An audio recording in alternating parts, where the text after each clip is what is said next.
महाराष्ट्र की सड़कों पे, नागपुर की सड़कों पे औरंगजेब का पुतला लेकर के और कुरान की आयतें लेकर के जो चादर थी उसको लेकर के नंगा नाच किया गया, मुसलमानों को गाली बकी गई। नीतीश राणे सीधा सीधा ये कहते हैं कि हम मुसलमानों को यहाँ से भगा देंगे, पाकिस्तान पहुंचा देंगे। तो आपके माध्यम से भारतीय जनता पार्टी के लोगों से कह रहा हूँ, अगर मुगल गुलामी का प्रतीक है और मुगल से आप नफरत करते हो, चलो ताजमहल तोड़ रहे हैं, मैं चलूंगा सबसे पहले। अमित शाह से और नरेंद्र मोदी से पहले फावड़ा मैं ना मारूं ताजमहल में, कुतुब मीनार तोड़ो, रेवेन्यू खाओगे लाल किले का, ताजमहल का रेवेन्यू खाओगे, मतलब मुगलों की कमाई खाओगे। कमाई से नफरत नहीं है मुगलों की, मुगलों के नाम से नफरत है। अरविंद फडणवीस को तुरंत इस्तीफा देना चाहिए, एकनाथ शिंदे को इस्तीफा देना चाहिए। जहां 300 साल से नागपुर के अंदर दंगा नहीं हुआ, उस नागपुर के अंदर दंगा हो गया इनके नेतृत्व में। दूसरी चीज में, अगर विकास किया होता तो औरंगजेब को जिंदा न करती भारतीय, इस बात को हम बता रहे हैं। अगर विकास किया होता तो अयोध्या की जगह पे संभल को जिंदा न करती। अगर विकास किया होता तो आपका नागपुर में आग न लगाती भारतीय जनता पार्टी। पेट्रोल 35 रुपए देने का वादा किया था 2014 में, कहां है? 15 करोड़ लाख देने का वादा किया था, वो कहां है? स्मार्ट सिटी देने का वादा किया था, वो कहां है? 2 करोड़ रोजगार देने का वादा किया था, वो कहां है? दाऊद इब्राहिम को लाने का वादा किया था, वो कहां है? पाकिस्तान को सबक सिखाने का वादा किया था, वो कहां है? अगर विकास किया होता तो अयोध्या की जगह पे संभल को जिंदा न करती। अगर विकास किया होता तो आपका नागपुर में आग न लगाती भारतीय जनता पार्टी। अगर आप भविष्य का रोड मैप ना बना करके भूतकाल में जा रहे हैं, और भूतकाल में भी वहां जा रहे हैं कि कब्र खोदोगे तो हड्डियां भी नहीं मिलेगी, उस भूतकाल में जा रहे हैं, तो इसका मतलब है आपके पास रोड मैप नहीं है। आपने इस प्रदेश को, इस देश को सांप्रदायिकता की और नफरत की आग में झोंकने का काम किया है। आप होली के रंग पे लड़ रहे हैं, आप कहीं मस्जिद पे लड़ रहे हैं, आप कहीं मदरसों के नाम पे लड़ रहे हैं, आप कहीं जो है 80-20 के नाम पे लड़ रहे हैं, आप कहीं कपड़ों की पहचान बता करके लड़ रहे हैं। आप जिस 80-20 की जिक्र कर रहे हैं और चर्चा कर रहे हैं, महाराष्ट्र में देख रहे हैं बवाल मच गया, नागपुर में आगजनी हो गई है कई जगहों पर। देखिए, ना तो हम 80-20 की चर्चा कर रहे हैं, ये बात कर रहे हैं प्रधानमंत्री। मेरे मुंह में आप अपनी बात मत डालिए कि मैं कर रहा हूं। मंगलसूत्र छीनने की बात कर रहे हैं प्रधानमंत्री, कपड़ों से पहचानने की बात कर रहे हैं प्रधानमंत्री, औरंगजेब की बात कर रहे हैं प्रधानमंत्री, और प्रधानमंत्री की, सुन तो लीजिए, प्रधानमंत्री और प्रधानमंत्री की चोर मंडली। हम बात कर रहे हैं मुद्दों की। अगर पेट्रोल की कोई बात कर रहा है तो कांग्रेस पार्टी खड़ी होकर कर रही है सड़क पे कि पेट्रोल 35 रुपए देने का वादा किया था 2014 में, कहां है? 15 करोड़ लाख देने का वादा किया था, वो कहां है? स्मार्ट सिटी देने का वादा किया था, वो कहां है? 2 करोड़ रोजगार देने का वादा किया था, वो कहां है? दाऊद इब्राहिम को लाने का वादा किया था, वो कहां है? पाकिस्तान को सबक सिखाने का वादा किया था, वो कहां है? हम तो ये कह रहे हैं कि आपके राज्य में जो हमारे नागरिक अमेरिका में गए थे, वो अमेरिका में बंधक बना के भेजे जा रहे हैं। हम बात कर रहे हैं, आपने डॉलर के मुकाबले रुपए की, सुनिए, हम बात कर रहे हैं डॉलर। आप सुन लीजिए, आप मुझे बोलने दीजिए ना, आप मुझे बोलने दीजिए। जिम्मेदार आप किसको ठहरा रहे हैं? भारतीय जनता पार्टी और भारतीय जनता पार्टी की सहयोगी संगठन पूरे दिन महाराष्ट्र की सड़कों पे, नागपुर की सड़कों पे औरंगजेब का पुतला लेकर के और कुरान की आयतें लेकर के जो चादर थी उसको लेकर के नंगा नाच किया गया, मुसलमानों को गाली बकी गई। नीतीश राणे सीधा सीधा ये कहते हैं कि हम मुसलमानों को यहां से भगा देंगे, पाकिस्तान पहुंचा देंगे, पाकिस्तान जाओ, जो होली के रंग से जिसे नफरत है ऊपर पहुंचा देंगे। ये जो जहरीले बात है, ये जहरीली बातें हैं कि ये सब करके भारतीय जनता पार्टी, मुख्यमंत्री कह तो रहे कि कब्र तो खुद नहीं चाहिए औरंगजेब की, तो खोद दो। किसने मना किया है? मैं खोदूंगा क्या फावड़ा लेकर के, या मैं खोदूंगा? बताओ, ये मेरी जिम्मेदारी है? कर दो कि नसीम खान को ऑर्डर दिलवा दो, मैं खोद दूंगा जाके कब्र। मैं तो आपके माध्यम से भारतीय जनता पार्टी के लोगों से कह रहा हूं, अगर मुगल गुलामी का प्रतीक है और मुगल से आप नफरत करते हो, चलो ताजमहल तोड़ रहे हैं, मैं चलूंगा सबसे पहले।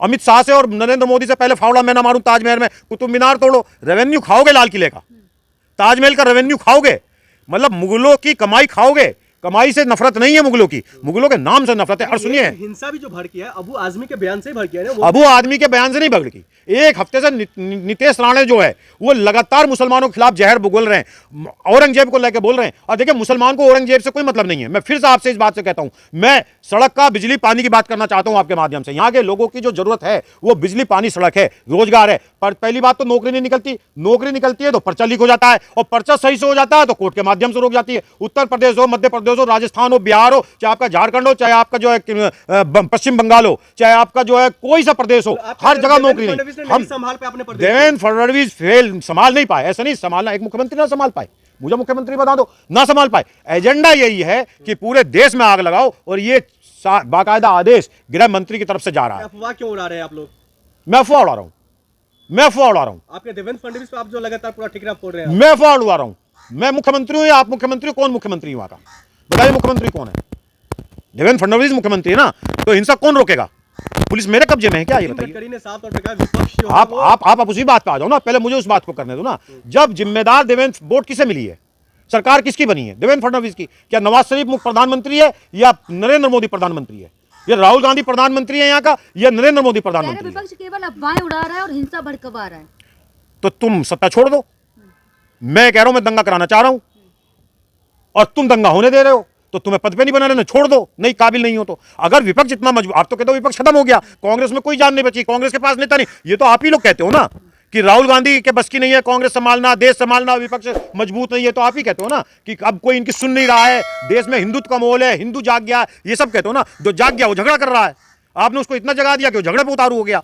भाई सुनो, मैं आपको बताऊं, ना तो हिंदू झगड़ा करना चाहता ना मुसलमान झगड़ा करना चाहता। अगर हिंदू मुसलमान झगड़ा करना चाहता तो जुमे के दिन हिंसा उत्तर प्रदेश के अंदर चरम पर होती, नहीं हुई ना हिंसा। देखिए, इस देश के मुसलमानों को औरंगजेब से कोई मतलब नहीं है। इस देश के मुसलमानों के धार्मिक आदर्श और राजनीतिक आदर्श मुगल नहीं है। मैं मुस्लिम नेता होने के बाद आपसे इस बात को कह रहा हूं खुल करके, ना तो हमारे यहाँ औरंगजेब का नाम लिया जाता, ना हमारे यहाँ औरंगजेब का चित्र, ना हमारे यहाँ जयंती, ना हमारे यहाँ मरण दिन, ना हमारे यहाँ जन्मदिन। हिंदुस्तान का एक मुसलमान ला दो। जिस भारतीय जनता पार्टी में आप ठिकाना फोड़ रहे हो, उनके ही प्रशासन ने 100 से ज्यादा लोगों को हिरासत में लिया है। तो दंगा कराने के बाद हिरासत में ले लिया, हिरासत में जी लिया, उसकी लिस्ट दे दो मुझे, दे दो लिस्ट में, बता दूंगा कि नहीं हिरासत में लिया। मैं ये कह रहा हूं देवेंद्र फडणवीस को तुरंत इस्तीफा देना चाहिए, एकनाथ शिंदे को इस्तीफा देना चाहिए। जहां 300 साल से नागपुर के अंदर दंगा नहीं हुआ, उस नागपुर के अंदर दंगा हो गया इनके नेतृत्व में। दूसरी चीज मैं आपसे कहना चाहता हूं, ये लोग ये कहते हैं कश्मीर से पत्थरबाजी बंद कर दी, कहते हैं ना, और ढोल अपना सीना पीट के कहते हैं कि 370 हटाने के बाद हमने कश्मीर से पत्थरबाजी बंद कर दी। पत्थरबाजी संभल में हो रही है, पत्थरबाजी महाराष्ट्र में हो रही है, पत्थरबाजी बहराइच में हो रही है, पत्थरबाजी सीतापुर में हो रही है, दंगे लगातार हो रहे हैं। दंगे नहीं है क्या? क्या दंगे नहीं? मैं बता दूं, फिर ये क्यों कहते हैं लॉ एंड ऑर्डर मेंटेन है, बदमाश नहीं है, बदमाश नहीं है, बदमाश या तो प्रदेश छोड़ के भाग गए, देश छोड़ के भाग गए। क्यों पूरे देश के अंदर आगजनी हो रही है? इसके जिम्मेदार राहुल गांधी या नरेंद्र मोदी है? इसके जिम्मेदार प्रियंका गांधी है या मुझे बता दीजिए अमित शाह है? महिमा मंडल तो हो रहा है ना, वहाँ पे चादर चढ़ रही है, कौन कर रहा है? वहाँ चल रहा है। तो अच्छा एक बात तो बताइए, औरंगजेब इस देश का दुश्मन है और इस देश के लिए गुलामी का कलंक है, तो 10 साल से प्रधानमंत्री कौन है? कौन है 11 साल से प्रधानमंत्री? महाराष्ट्र में किसकी सरकार है? बीजेपी की है। क्यों नहीं बोलते लोकसभा के अंदर?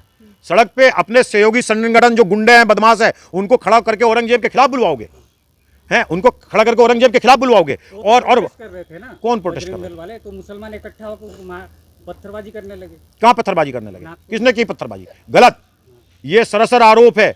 इस देश के मुसलमानों को औरंगजेब से कोई लेना देना नहीं है, ना इस देश का मुसलमानों का मुगल रहनुमा है।